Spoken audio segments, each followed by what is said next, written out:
Welcome to my channel. For those who've been here before, welcome back. Today, I want to talk about impatience and how impatience destroys your progress in drawing or in art. Well, really in any endeavor, but we're talking about drawing here. So, in drawing, right? So, I want to really talk about dive into like how impatience destroys your progress. But before we talk about that, I want to leave with you a saying that could help with this, right? And that saying is it goes slow is smooth and smooth is fast. Let me repeat that. Slow is smooth and smooth is fast, right?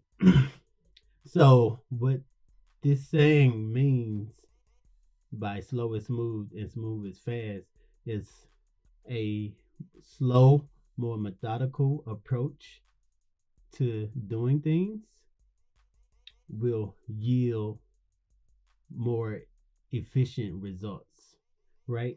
So when you rush things and you do them quickly, what happens is a lot of times you miss a lot of the smaller details, or you just do things wrong, right? Because you're trying to do it and you're trying to do it quickly and you're not really paying super close attention to what you're doing.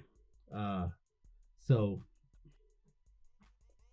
so with that, you may end up always having to go back and fix things, right? Which in turn will make those things take longer than if you just spent some quality time working deeply on that thing and getting it done right the first time, right? You will have less mistakes that you have to go back and fix.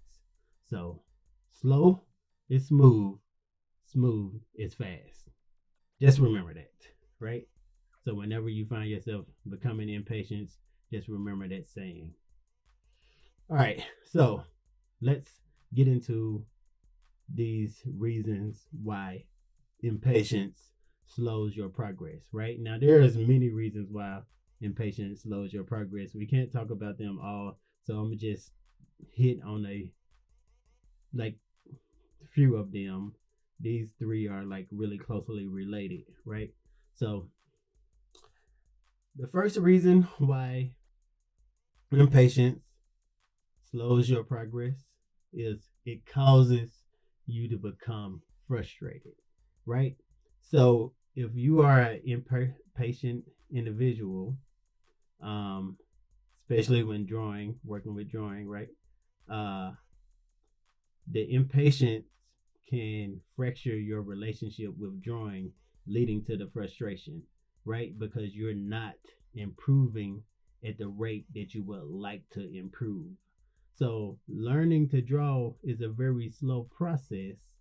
And if you don't develop patience while you're developing this skill, it can drive you mad. Even when you're making a lot of progress, you you don't notice it, right?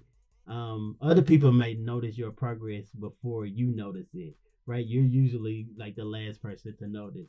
It's kind of like if you ever, you know, done something like lost weight or became fit, like gain muscle or anything like that, uh, or built something, right? You don't notice how much progress a lot of times is being made on certain projects or certain things that you're doing in life because you kind of see it every day. So you just see like these small, very small, constant changes, right? Versus if you would say building something or losing weight or drawing, right? And you had a friend or a family member that hasn't seen you for a few months, haven't seen your work for a few months, and then you've been working diligent at this task again better, they would notice that big change because the last thing that they saw, you was here and now you're here, right? Versus you just saw all those, you know, hundreds of, 1.01% improvement, 1.02% improvement, right? You just saw like hundreds of those, so you really didn't notice that you uh went from here to here, right? So that's one of the reasons why it causes that frustration, right? So moving on to the next reason that impatience slows your progress. So impatience can actually cause procrastination, right? And that one kind of seems weird, right? Because procrastination is, you're not doing anything. And if you're impatient, you feel like you would be trying to do a lot. But what happens with the procrastination is you got a couple things that happen with procrastination, right? So one thing that it does, like say you're the type of person that you're impatient and you want to get a lot of things done, right? What happens in that case is the impatience causes you to focus on more short-term rewards, like short-term things that gives you instant gratification versus focusing on those goals that will require a more sustained effort before you receive the benefit or the reward, right? So, how this shows up in like your art would be you always focusing on drawing the next cool thing that you can post online, right? So you can get that instant gratification of people liking it or commenting on it, right? Like, or however you do that. So instead of sitting and practicing those more fundamental skills or those things that you're not quite as good at as you should be, instead of sitting and practicing those things that you deem boring, right? Um, you spend more time trying to draw these fully rendered drawings to impress people, right? But really, you're not.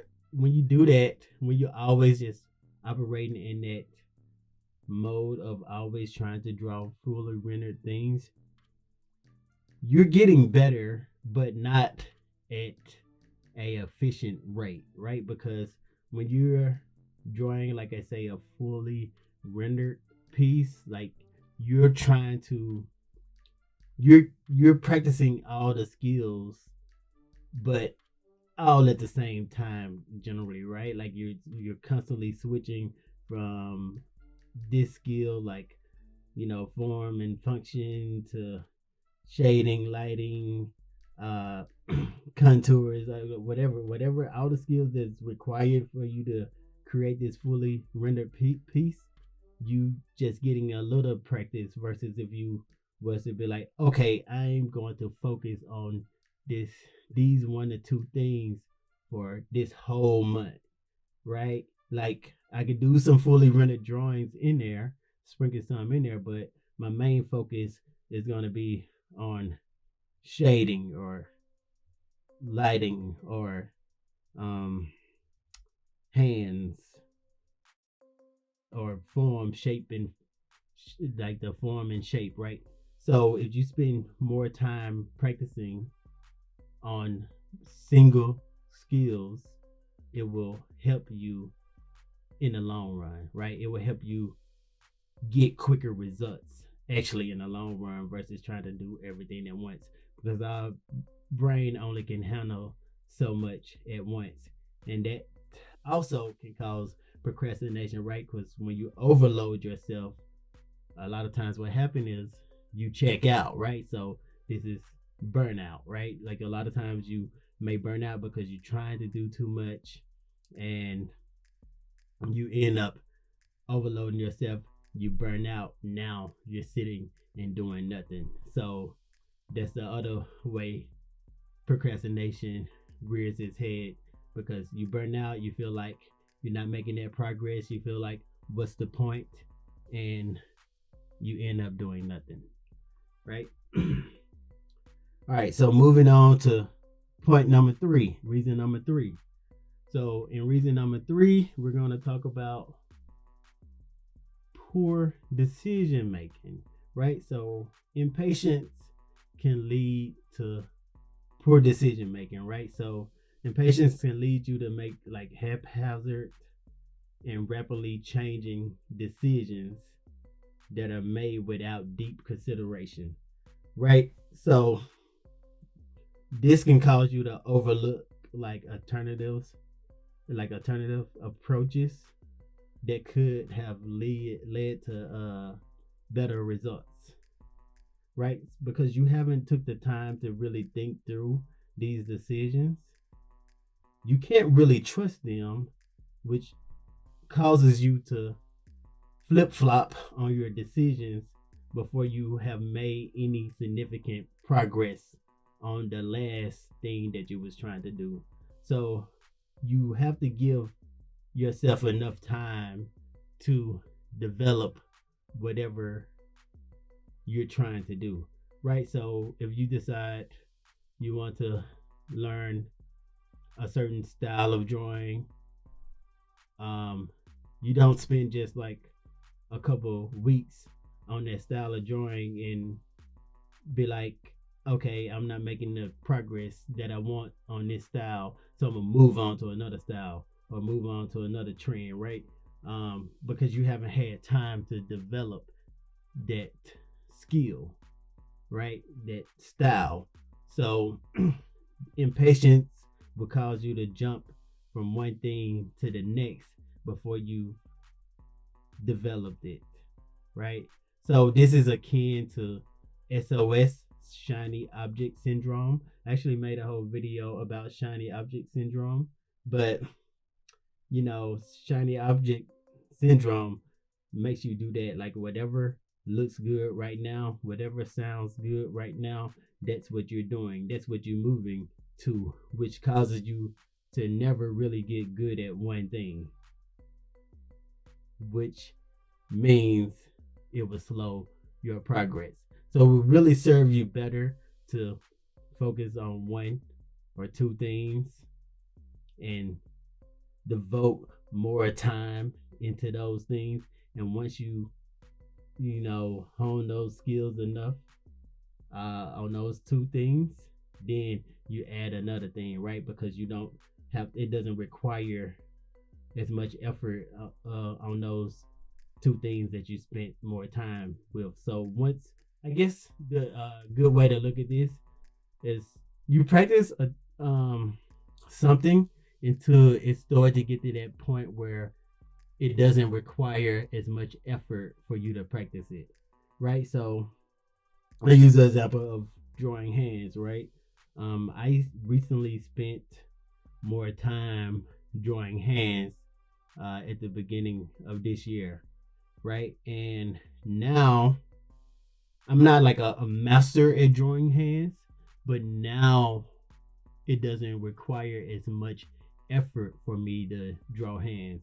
So now I could add something else, right? Because hands, I can get better at them and I could practice them, but I don't have to devote as much time and as much focus as I had to get to my current level of drawing hands, right?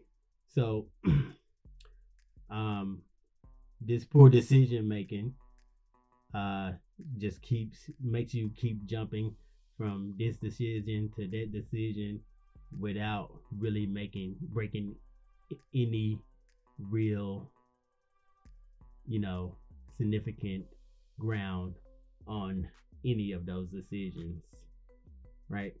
So those are the three things that impatience can cause that slows down your progress in drawing: frustration, procrastination, and poor decision making.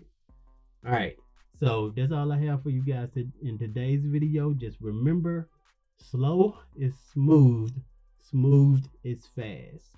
Slow is smooth, smooth is fast. So whenever you find yourself becoming impatient, remember that saying, because if you rush things, it generally will cause you to make more mistakes, which will create more, what will make you have to go back and fix those mistakes, making the project take even longer, right? So slow is smooth, smooth is fast. I will catch you guys on the next video. And as always, I'm glad to be in your service, and peace.